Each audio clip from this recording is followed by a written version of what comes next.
Radhe GS classes में आप सभी का स्वागत है। आज का टॉपिक है भारत के समुद्री सीमा। आज हम जानेंगे कि भारत के जो समुद्री सीमा है वहाँ पे क्या क्या नियम कानून हैं। आपको आसानी से समझ में आ जाता होगा कि भारत का जो स्थलीय सीमा है उस सीमा रेखा के अंदर हमारे भारतीय राज्य हैं और उसके बाहर जो है वो हमारे जो पड़ोसी देश हैं।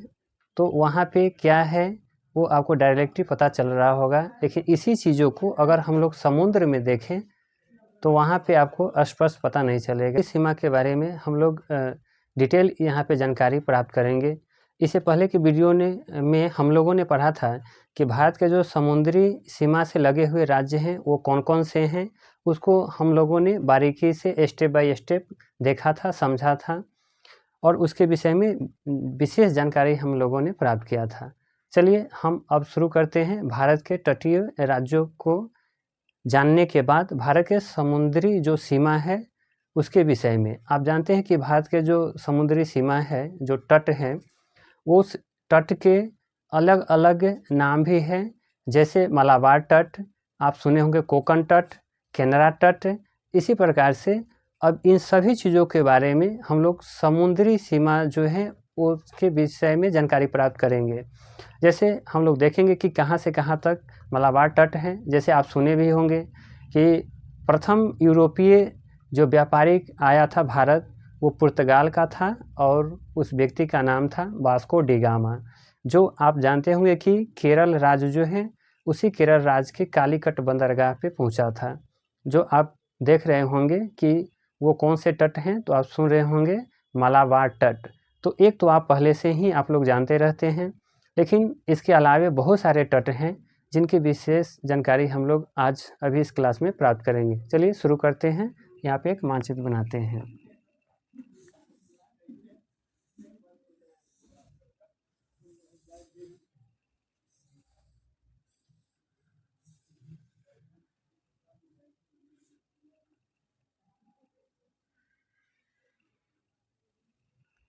ये हमारा प्रायद्वीपीय भारत है या कहें तो दक्षिण की भारत है। यहाँ पे हम लोग सभी राज्यों को तट से लगे हुए जो हैं उनको यहाँ पे दर्शाएंगे। इससे पहले की वीडियो में भी आप लोगों ने अच्छे तरह से इसको देखा था। हम बोले थे कि आप इसे एक पेज पे बनाने का काम करेंगे ताकि आपको भी सभी राज्य आपको पता चल सके एग्जैक्ट कि वो कहाँ है और किन किन राज्यों से वो सीमा को स्पर्श करता है यानी सटा हुआ है। चलिए हम फिर से वही बनाते हैं, आप देखते चलिए। तो ये है हमारा केरल और केरल से ही ये यहाँ तक आता है, वो है तमिलनाडु। और ये तमिलनाडु से यहाँ से स्टार्ट होता है, वो है आपका आंध्र प्रदेश। और आंध्र प्रदेश से ही एक अलग होकर बना है, वो है तेलंगाना। और आप जानते हैं कि यहाँ से स्टार्ट होता है, वो है उड़ीसा। यहाँ कहें तो यहाँ तक चला जाएगा, ये यहाँ तक चला जाएगा उड़ीसा। और फिर यहाँ से उड़ीसा है और यहाँ पे देखें तो यहाँ से स्टार्ट हो जाता है, वो है पश्चिम बंगाल, जो यहाँ आपका कहें तो ये भूटान तक जाता है। अब हम बात करते हैं कि यहाँ पे जो स्टार्ट होता है वो है आपको यहाँ से जाकर यहाँ तक ऐसे जाता है और ये टच हो जाता है और यहाँ से चला आता है, ये आपका उड़ीसा में टच हो जाता है। अब यहाँ पे जानते हैं कि एक छोटा सा राज्य है जो है आपका गोवा, और ये गोवा से यहाँ तक लगा हुआ है, ये है आपका कर्नाटक। ये हो गया गोवा। और फिर यहाँ से स्टार्ट होता है, वो आपका हो जाता है, ये आपका आते हैं कि ये आपका महाराष्ट्र है। अब यहाँ से स्टार्ट हो जाता है और वो हो जाता है आपका एमपी, इसको बोलते हैं एमपी। अब हम देखते हैं कि ये कौन सा है, तो ये हमारा राज्य हो जाता है, वो है आपका गुजरात। तो इस प्रकार से देखिए सबका नामकरण करेंगे तो पता चलेगा कि ये हमारा कौन सा है, तो ये है आपका गुजरात। तो देखते हैं ये कौन सा राज्य है, तो ये हम लोग पढ़ा था, ये है गुजरात। ये गुजरात है। ये कौन सा है, तो इसको बोलते हैं महाराष्ट्र। तो ये आपका कौन सा राज्य है, महाराष्ट्र है। ये आपका जो है वो कौन सा है, तो आपको कहें तो ये गोवा है। ये छोटा सा जो राज्य है ये कौन सा है, तो यहाँ पे लिख देते हैं, ये आपका गोवा है, और ये जो पूरा है वो है आपका कर्नाटक, ये आपका कर्नाटक है, ये आपका केरल है, ये आपका कौन सा राज्य है तो केरल है, और ये है तमिलनाडु, ये तमिलनाडु है, ये है आंध्र प्रदेश, ये है आंध्र प्रदेश, ये आप जानते हैं तेलंगाना है, ये है उड़ीसा, और ये है आपका पश्चिम बंगाल, ये आपका कौन सा है पश्चिम बंगाल। बस इतने ही राज्यों को हम लोग को समझना है, यहाँ पे जानना है। चलिए हम लोग शुरू करते हैं। इसके ऊपर वाले क्षेत्र के विषय में आप जानते हैं कि ये सारे जो हो जाते हैं वो स्थलीय, यहाँ से आपको पता है कि इसके नीचे ही सारे क्या है जलीय क्षेत्र हैं। जैसे बात करें तो यहाँ है आपका अरब सागर, ये है आपका अरब, ये है आपका अरब सागर, यहाँ पे है आपका हिंद महासागर, ये आपका कौन सा है तो ये हिंद महासागर है। और ये कौन सा क्षेत्र है तो इसको बोलते हैं बंगाल की खाड़ी, ये कौन सा है तो ये है आपका बंगाल की खाड़ी, ये आपका कौन सा क्षेत्र है तो वो है बंगाल की खाड़ी। यहाँ पे जो देख रहे होंगे ये है श्रीलंका, ये जो है आपका श्रीलंका है, इसके विषय में हम लोग फिर आगे बात करेंगे यानी कि पढ़ेंगे। अब हम लोग यहाँ पे स्टार्ट कर लेते हैं तट के बारे में, वो कौन कौन सा है। देखिए उससे पहले आपको यहाँ समझना होगा कि ये जो दिखाई पड़ रहा है आपको इस प्रकार से, एक यहाँ है, फिर आपको यहाँ दिख रहा होगा, और इसी प्रकार से एक यहाँ बन जाता है इस प्रकार से। यानी कहें तो इससे पहले की वीडियो में आप लोगों ने पढ़ा था कि ये जो आकृति है भारत के, इसी आकृति को कहा जाता है प्रायद्वीप, और ये भारत में है इसीलिए इस क्षेत्र को कहा जाता है प्रायद्वीपीय भारत। अब कहेंगे कि प्रायद्वीप के बारे में समझ चुके होंगे कि प्रायद्वीपीय वैसा क्षेत्र होता है जिसके 3 तरफ जल से घिरा होता है और एक तरफ क्या है तो स्थल होता है। जैसे आप यहाँ पे देख लेंगे कि यहाँ पे जैसे यहाँ कोई क्षेत्र है तो यहाँ भी जल होगा, यहाँ भी जल होगा, और यहाँ भी जल होगा, तो इस क्षेत्र को कहेंगे हम लोग क्या तो प्रायद्वीप। और यही आकृति सेम यहाँ देख रहे होंगे क्योंकि ये सारे क्या है जल है, ये सारे के सारे जल है, ये सब मैंने कि 1 छोड़ 2 और 3 ये जल है। इसके विषय में हम लोगों ने बात किया था इससे पहले के क्लास में।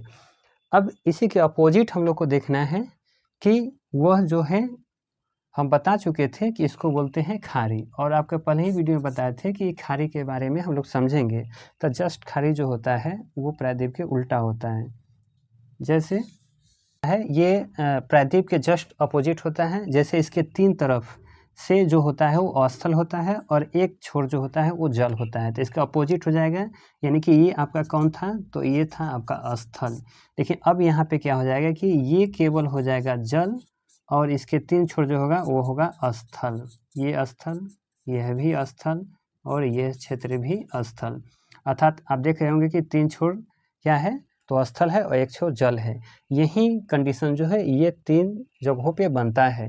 जैसे आप देख रहे होंगे कि ये वाले क्षेत्र हैं जैसे 1 2 और 3, ये 3 तरफ से क्या है तो हमारा स्थल है, देखिए 1 छोर जो है क्या है वो जल है।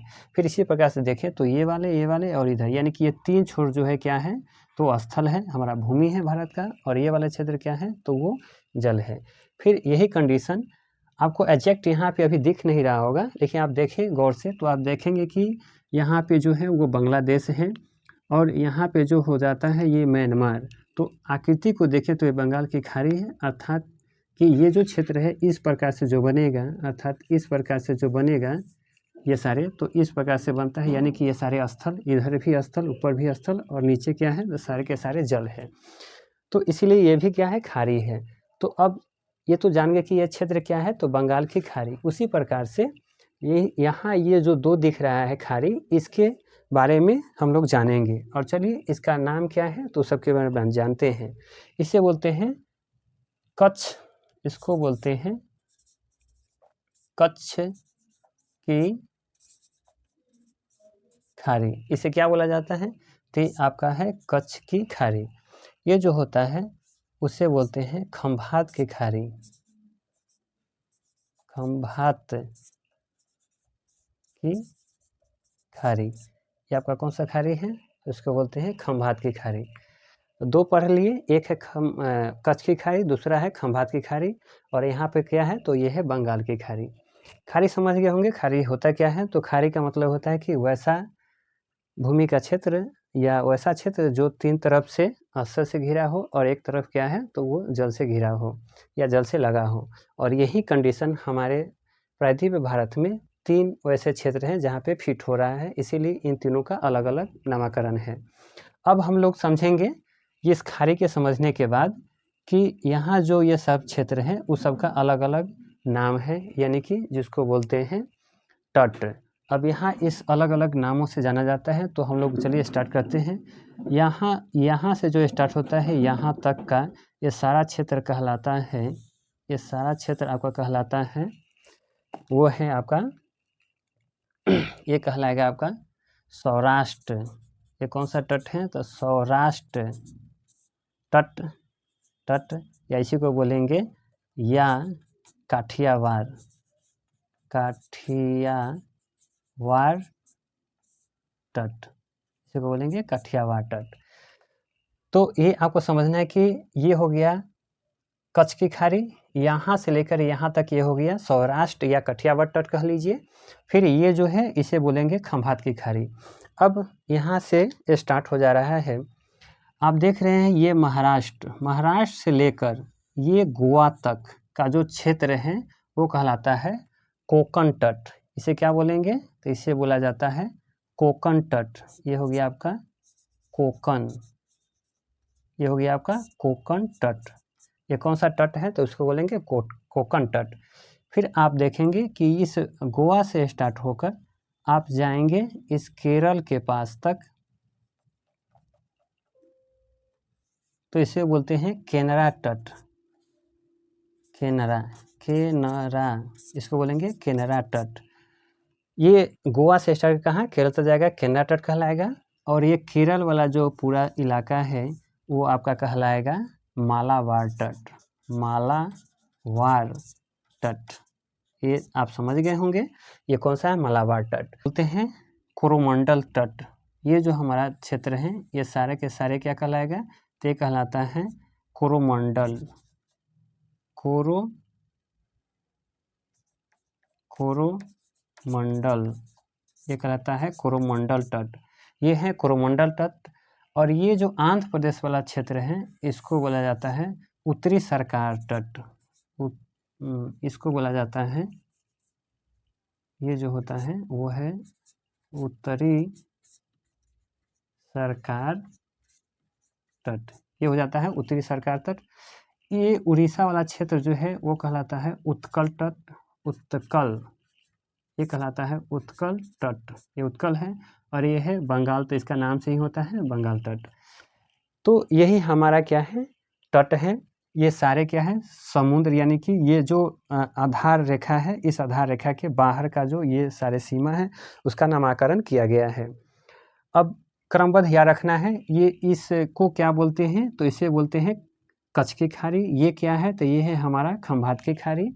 और ये जो तट है गुजरात वाला इसे बोलते हैं सौराष्ट्र या कठिया तट। उसके बाद नीचे होता है ये महाराष्ट्र से लेकर गोवा तक के क्षेत्र को बोलते हैं कोकण तट। और ये फिर गोवा से लेकर केरल तक के तट को बोलते हैं केनरा तट। और ये केरल वाला हो जाता है मलाबार तट। ये तमिलनाडु वाला हो जाता है कोरोमंडल तट। और ये आंध्र प्रदेश वाला हो जाता है उत्तरी सरकार तट। और फिर ये उड़ीसा वाला उत्कल। इस प्रकार से तो हम लोगों ने देखा कि ये सारे क्या हैं? तो तट है जो अलग अलग नामों से जाना जाता है। अब हम लोग को यहाँ पे देखना है कि समुद्र में ही आप जानते हैं कि ये अरब सागर है। तो इस अरब सागर, ये हिंद महासागर, ये बंगाल की खाड़ी। तो आप जानते हैं कि ये जो अरब सागर है, इसी अरब सागर में यहाँ पे द्वीप हैं या द्वीपों का समूह है जिसे कहा जाता है लक्षद्वीप। जिसे कहा जाता है लक्षद्वीप, इसे कहा जाता है लक्षद्वीप। लक्षद्वीप के फिर अगर नीचे देखें तो यहाँ पे है, उसका नाम है मालदीव। इसका नाम क्या है? द्वीप, मालदीव।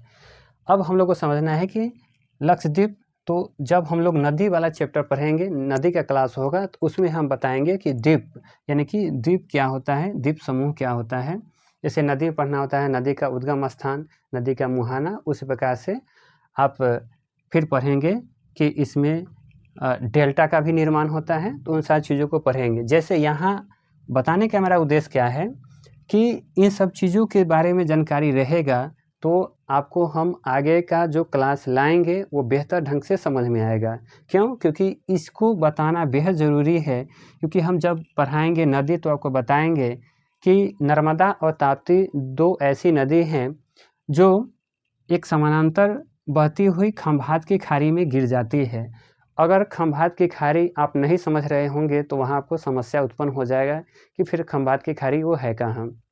या ऑप्शन में पूछ ले कि खंभात की खाड़ी कहाँ है, तो आप कह सकते हैं अरब सागर, या अरब सागर ऑप्शन में रहे, खंभात की खाड़ी ना रहे, तो फिर आंसर हो जाता है कि नर्मदा ताप्ती जो नदी है वो दोनों कहाँ गिरती है, यानी उसका मुहाना कहाँ है, तो खंभात की खाड़ी।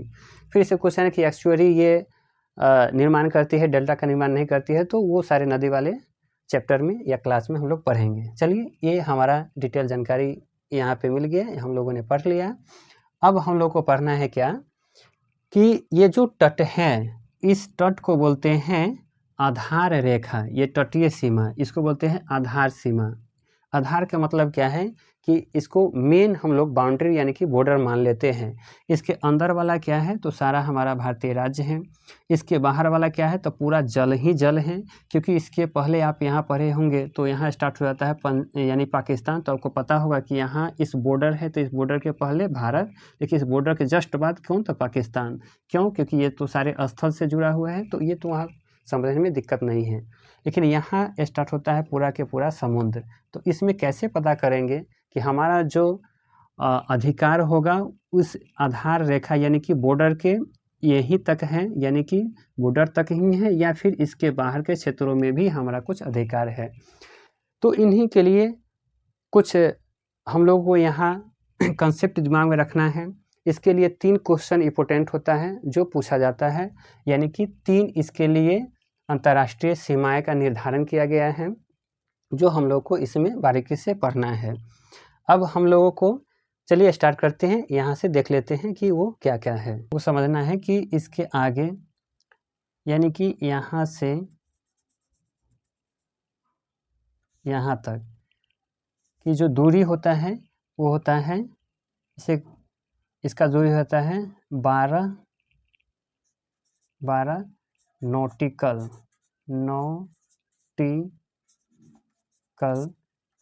मील, 12 नॉटिकल मील, या इसे कहें तो 12 नॉटिकल मील की दूरी हो गया यहाँ से यहाँ तक। इसे कहा जाता है प्रादेशिक सीमा, इसे कहा जाता है प्रादेशिक, इसे कहा जाता है प्रादेशिक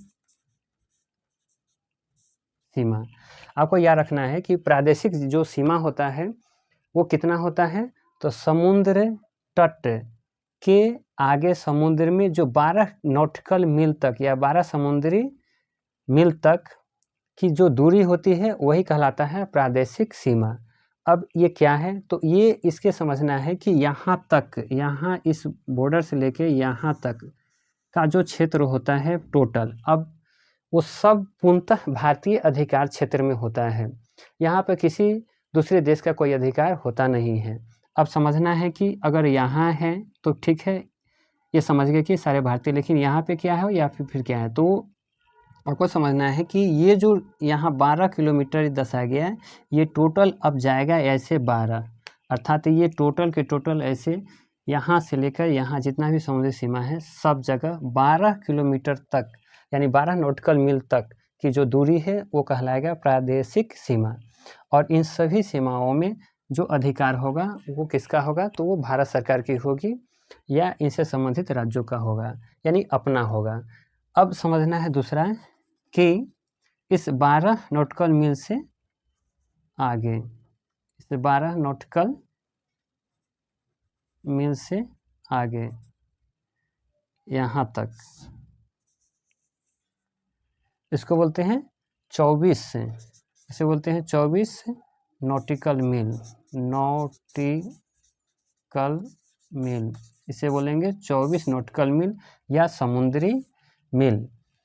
अब समझना क्या है कि ये जो 24 नॉटिकल मील तक के जो दूरी का क्षेत्र होता है, अर्थात कहें तो आप समझ सकते हैं कि ये 12 नॉटिकल मील से यानी आगे प्रादेशिक सीमा जो होता है उससे फिर ये कितना हो गया, तो ये आगे 12।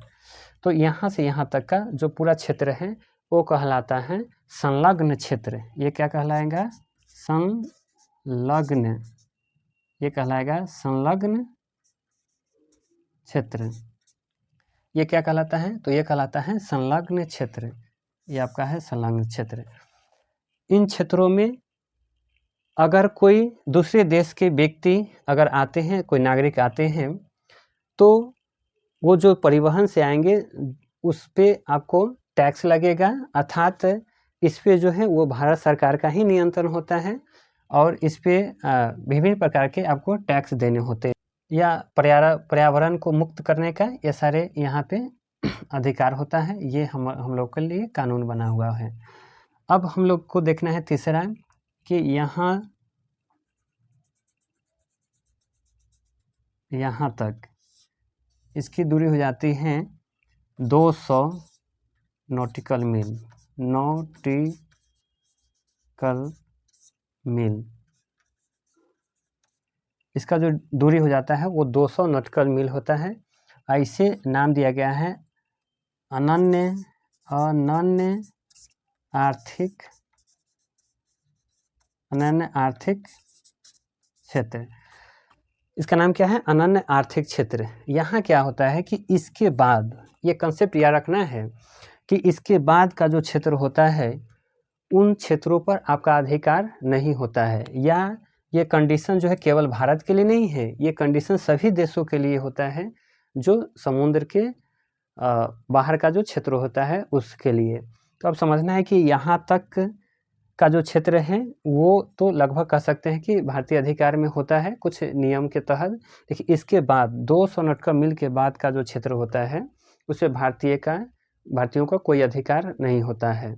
यहाँ भारतीय अपना खनिज संसाधन का दोहन कर सकता है, ये सारे अधिकार है, लेकिन इसके बाद का कोई अधिकार नहीं है। तो कहेंगे कि तो फिर इसके बाद का जो क्षेत्र है उस पर नियंत्रण किसका होता है, तो आपको एक बात जान लेना है कि इस पर जो नियंत्रण होता है वो अंतर्राष्ट्रीय संगठनों का होता है। अंतर्राष्ट्रीय संगठन इन क्षेत्रों में जिस देश को अधिकार दे देता है वही देश इस क्षेत्रों में खनिज संसाधन से लाभ उठाता है या इन क्षेत्रों से लाभ उठाता है, अर्थात उस पर उस देश का अधिकार नहीं होता है। अगर अधिकार है तो किसके दिए जाने के बाद तो उसका नाम होता है अंतर्राष्ट्रीय संगठन, यानी अंतर्राष्ट्रीय संगठन के द्वारा इन क्षेत्रों में किसी भी देश को सौंप दिया जाता है जो उसका लाभ उठा सकता है। अब हम लोग को यहाँ पढ़ना है, ये सब चीज़ों को याद रखना है। एक चीज़ और सुनते होंगे जिसका नाम है मुंबई हाई। अब सुनते हो कि मुंबई हाई क्या है, तो आप सीधा याद रखना है अभी कि मुंबई हाई जो है वो एक तेल उत्पादक यानी कहे तो पेट्रोलियम उत्पादक क्षेत्र है जो पड़ता है या महाराष्ट्र में, या कहें तो महाराष्ट्र से आगे जो है वो समुद्र में, कहें तो कौन, तो अरब सागर। तो ये कौन सा क्षेत्र था, अरब सागर। तो इसी अरब सागर में समुद्र तट से यानी कि 127 किलोमीटर जो दूरी पे है उसी का नाम है मुंबई हाई। यहाँ से पेट्रोल निकाला जाता है जो भारत सरकार इस पर नियंत्रण रखती है। तो यहाँ पे सब समझने के बाद सीधा आपको कंसेप्ट यह रखना है, 3 ही पॉइंट। एक है कौन, तो एक हो गया आपका प्रादेशिक सीमा, दूसरा कौन सा है, तो दूसरा हो गया संलग्न क्षेत्र, और तीसरा कौन है, तो वो है आपका अनन्य आर्थिक क्षेत्र। 3 क्वेश्चन पूछा जाएगा। क्वेश्चन पूछा जाएगा कि प्रादेशिक जो सीमा होता है वो कितना किलोमीटर तक होता है, यानी कितना नॉटिकल मील, तो यह रखना है 12 नॉटिकल मील की दूरी तक जो क्षेत्र होता है उसे प्रादेशिक सीमा कहते हैं।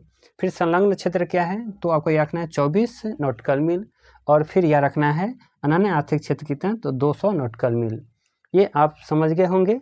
अब ये नॉटिकल मील जो है इसके लिए हम लोग को पढ़ना है कि एक नॉटिकल मील, इसको जान लीजिए, एक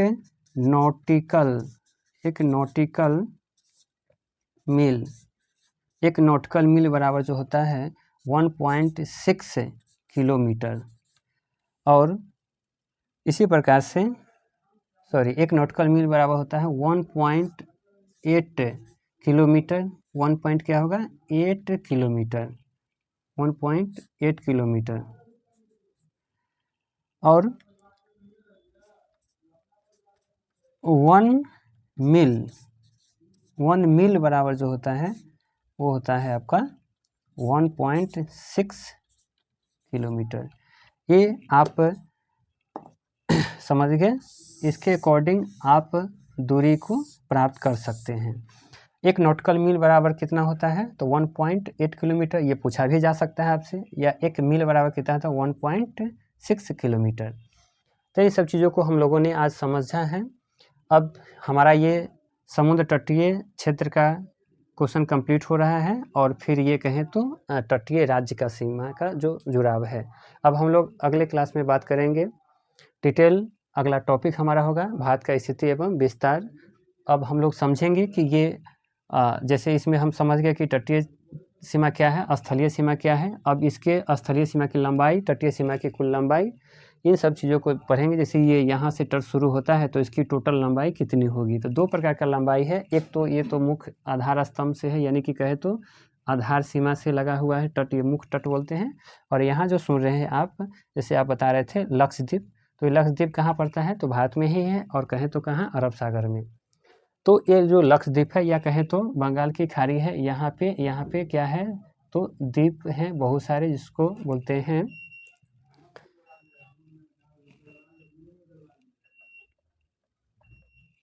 यहाँ पे द्वीप हैं जिसको बोलते हैं अंडमान निकोबार द्वीप समूह। तो एक यहाँ है, और फिर यह क्या है, अरब सागर में स्थित है लक्षद्वीप। तो अब हम लोग समझते हैं कि ये जो है इसका भी सीमा होगा और इसका भी सीमा होगा, ये इसका भी सीमा होगा। तो इन सभी को ऐड अगर कर ले, यानी कि द्वीप समूह सहित ऐड कर ले, तो इसकी सीमा की लंबाई और बढ़ जाती है। तो जैसे मुख्य तटीय सीमा की लंबाई पूछेगा तो अभी याद रखना है सीधा कितना, तो 6100 किलोमीटर। और द्वीप सहित पूछ लेगा, यानी कि ये मुख्य तो है ही, और ये द्वीप वाला सभी इसमें ऐड कर दे तो हो जाएगा 7516.6 किलोमीटर। ये आपका मुख्य तटीय सीमा है, और ये टोटल है, मुख्य प्लस क्या हो जाएगा, तो द्वीप समूह सहित। तो इन सब चीज़ों के बारे में हम लोग अगले क्लास में डिटेल पढ़ेंगे, समझेंगे। आज इतना ही, फिर मिलेंगे नेक्स्ट क्लास में। जय हिंद।